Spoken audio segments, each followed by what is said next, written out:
अब देखते हैं चिनाब नदी, जो सिंधु की सबसे बड़ी सहायक नदी है। चिनाब नदी को उद्गम के समय ये दो सरिताओं के रूप में उद्गम होता है और ये आगे जाकर जब मिल जाती हैं दोनों सरिताएं, तब इनका नाम चिनाब नदी कहलाते हैं। तो ये दो जो सरिताएं हैं उन्हें चंद्रा और भागा के नाम से जाना जाता है। ये दोनों सरिताएं जब आपस मिल जाती है तब इनका नामकरण चिनाब के तौर पर होता है। तो चंद्र और जो भागा हैं नदियाँ, ये निकलती है बारालाचा दर्रे के पास। यहाँ से चिनाब नदी पीर पंजाल पर्वत श्रेणी और शिवालिक हिमालय को काटते हुए पाकिस्तान में प्रवेश करती है।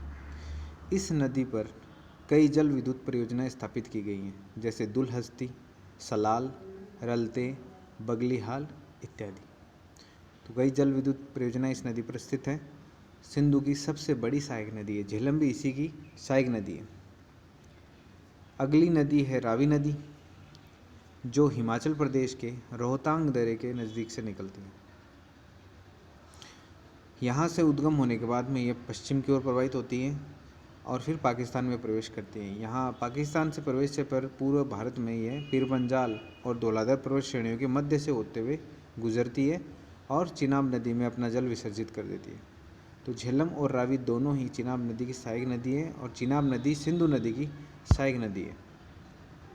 अगली नदी है व्यास, जो कि रोहतांग दर्रा, जो हिमाचल प्रदेश में रोहतांग दर्रे के निकट व्यास कुंड है, वहीं से व्यास नदी का उद्गम होता है।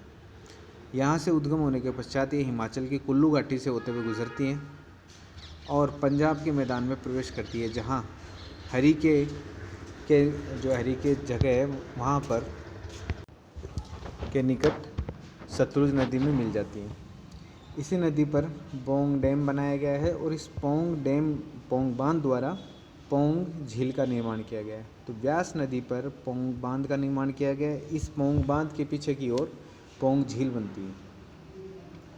बात करते हैं सतलुज नदी के बारे में, जो तिब्बत में मानसरोवर के निकट राक्षस ताल से निकलती है। इसका भी उद्गम भारत में नहीं होता है, ये तिब्बत से निकलती है। यह एक पूर्ववर्ती नदी है।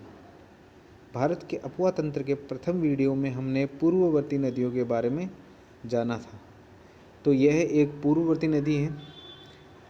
मानसरोवर से निकलने के बाद में, राक्षस ताल से निकलने के बाद में पश्चिम दिशा की ओर प्रवाहित होती है और भारत के हिमाचल प्रदेश राज्य से प्रवेश करती है भारत में, और यहाँ पर यह शिव की दर्रे से प्रवेश करती है।